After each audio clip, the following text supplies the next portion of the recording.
목요일 새벽에 만나는 하나님 오신 여러분들 환영합니다. 같이 기도하겠습니다. 아버지 하나님 감사합니다. 어제 우리 수요 예배를 또 잘 드리고 이 목요일 아침에 하나님을 또 말씀으로 만납니다. 하나님 말씀의 능력을 경험하기 원합니다. 죽어있는 활자 속에 들어있는 책에 있는 그 말씀이 아니라 그것이 나의 삶으로 들어올 때, 내 마음으로 들어올 때 생명으로 거듭이 나고 변화의 씨앗이 되는 말씀 된 것인 줄로 믿습니다. 하나님, 이 말씀을 하나님으로 대하고 하나님으로 맞이합니다.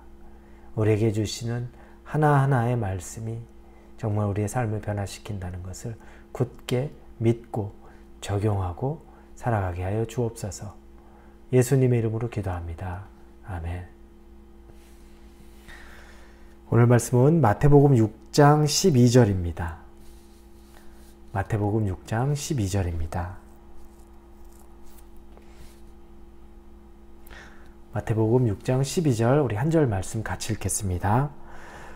오늘 우리가 우리에게 죄 지은 자를 사하여 준 것 같이 우리의 죄를 사하여 주시옵고. 주기도문의 7가지의 간구의 내용 중에서 오늘은 5번째 간구의 내용입니다. 그리고 어제 4번째부터 보기 시작한 구체적으로 우리 개인의 삶 속에서 우리가 우리의 삶을 위하여 또 간구했던 그 장면의 2번째 장면입니다. 어제는 오늘 우리에게 일용할 양식을 주시옵고 라고 하나님에게 간구하는 기도를 배웠습니다. 우리에게 육적인 양식, 매일 먹어야 하는 양식, 더불어 영적인 양식, 우리의 영이 살아가야 되는 양식, 얻는 것들 구하라고 말씀하셨습니다. 그러나 그 구하는 것이 나만을 위해서 나의 배만을 채우고 나의 피로만을 채우는 것을 넘어서서 오늘 우리에게라고 말한 것처럼 우리에게, 다른 사람에게 일용할 양식을 주시옵소서라는 간구, 다른 이를 위한 간구까지도 우리는 보게 되었습니다.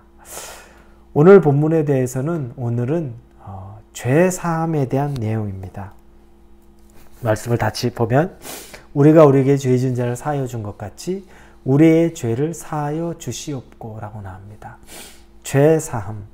그런데 여러분, 이 순서가 조금 의미심장합니다. 우리가 생각할 때에는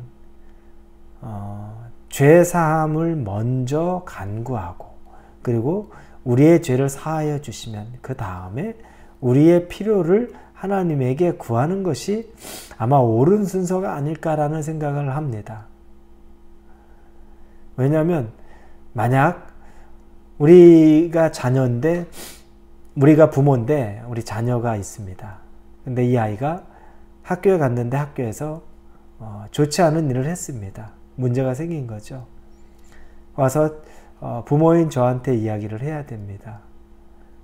그런데 이 아이가 저한테 이야기하기 전에 저도 이미 알고 있습니다. 그 문제가 무엇이고 심각한 것이고 또 그 일에 대한 대가, 즉 혼나는 것들, 징계받아야 되는 것들, 이런 것들은 분명하다는 걸 알고 있습니다. 그러면 우리가 일반적으로 할 때 어떻겠습니까? 아이도 기가 죽어 있고 부모는 화가 나 있고 그래서 아이가 부모에게 먼저 싹싹 빌고 그러고 나서 부모가 실컷 아이를 혼내고 그 다음에 좀 좋은 부모라 그러면 그래 이번 한번 용서해 준다. 다음부터는 잘해라 라고 격려해 줄 수 있고 또 만져줄 수 있을 겁니다. 이 정도만 해도 아주 훌륭한 부모입니다. 그런데 오늘 제가 순서를 의미심장하다고 얘기하는 건 이런 죄를 지은 학교에서 큰 실수를 하고 잘못을 하고 돌아온 아이에게 부모가 그 잘잘못을 따지고 혼내기 이전에 먼저 따뜻한 밥을 먹이는 겁니다. 그래, 오늘 학교에서 수고했다. 먼저 맛있게 먹어라. 그러면서 그에게 먼저 피로를 채워주는 겁니다. 이 아이도 고생했겠죠. 마음고생하고 또 학교 갔다 오면 늘 배고프니까 삶이 있으니까 그렇게 해서 배를 채워주고 그렇게 해서 아이가 만족스럽고 그 다음에 그래 그런데 내가 이제 한 가지 할 얘기가 있다. 너가 학교에서 이런 일이 있었는데 이렇게 얘기할 수도 있겠지만 아이가 먼저 사실은 학교에서 이런 일이 있었습니다. 너무 죄송합니다. 제가 잘못했습니다. 이런 일들이라고 한번 생각해 보십시오. 우리가 하기 쉬운 접근은 아닌데 하나님이 이와 같은 접근이 아닌가라는 생각합니다. 이건 뭐겠습니까? 은혜입니다. 은혜. 받을 자격이 없는 사람이 받는 은혜. 우리 순서상으로는 우리는 죄인입니다. 죄인은 하나님 앞에 나설 자격도 없고 요구할 자격도 없고 하나님 앞에서 정말 책망받을 것밖에 없는 죄인입니다. 그런데도 예수님이 기도를 가르쳐 주시면서 먼저 매일 우리의 삶의 필요를 하나님에게 간구하는 그 기도를 가르쳐 주시고 영적으로도 필요를 간구하는 기도를 가르쳐 주셨습니다. 그걸 우선순위에 두셨습니다. 그리고 다음에 우리의 죄 용서 구하는 것, 우리 죄 회개하는 것을 다음으로 다루고 있습니다. 은혜. 전 이걸 보면서 아버지의 사랑, 아버지의 은혜를 느꼈습니다. 아, 우리 하나님 아버지가 이런 분이구나. 우리 육신의 부모가 아무리 좋은 부모라고 해도 이렇게 하기가 쉽지 않은데 우리 아버지 하나님은 우리를 바라보시면서 이런 마음이구나. 이런 생각이 듭니다. 자, 그렇다고 여러분, 아버지 하나님이 주시는 은혜가 크다고 해서 하나님은 이 죄를 그냥 묵인하지는 않습니다. 우리는 그걸 중요하게 알아야 됩니다. 괜찮아, 다 괜찮아, 원래 그런 거야 라고 하나님이 넘어가시는 걸 기대할 수도 있는데 그렇지 않습니다. 죄의 문제는 정산해야 되는 겁니다. 왜냐하면 죄의 문제를 정산하지 않으면 하나님 앞에 설 수가 없습니다. 하나님은 죄와 연합할 수도 함께할 수도 없는 분입니다. 그런데 우리는 은혜만을 강조하다 보니까 회개가 사라졌습니다. 은혜를 강조합니다. 회개가 사라졌고 또 우리의 기쁨을 강조하다 보니까 하나님이 우리를 바라보며 느끼는 슬픔을 우리는 잊고 지냅니다.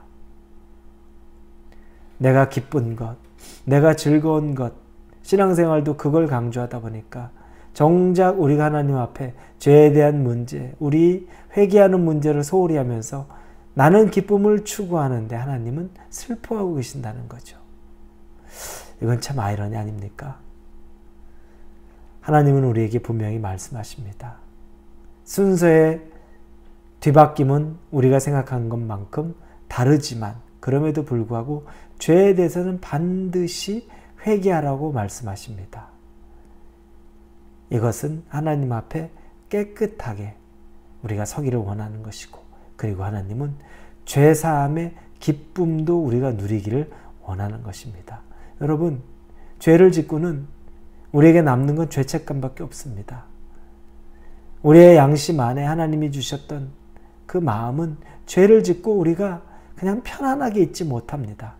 우리 안에 죄책감, 하지 말았어야 되는데, 옳지 않은 것, 이런 것들에 대한 것들 우리 안에 느낍니다. 그러나 우리가 하나님 앞에 죄 용서 구하고 회개하면 우리는 회개의 기쁨을 누리게 됩니다. 회개는 무거운 것이 아니라 기쁨입니다. 하나님은 우리에게 이걸 누리기를 원하는 겁니다. 죄짐을 그대로 지고 있는 것이 아니라 예수 그리스도에게 전적으로 다 내어놓고 맡기고 그 순간에는 고통스러워 보여도 이것이 우리를 살리는 길이고 이것이 우리를 평안하게 하는 것이고 이것이 우리를 하나님과 가깝게 하는 것이라는 것을 너무 잘 알고 계시기 때문에 그러는 것입니다. 사랑하는 우리 홀리웨이브 성도 여러분, 오늘 하루 여러분이 회개하시면서 죄 용서의 기쁨을 먼저 누리실 수 있기를 바랍니다.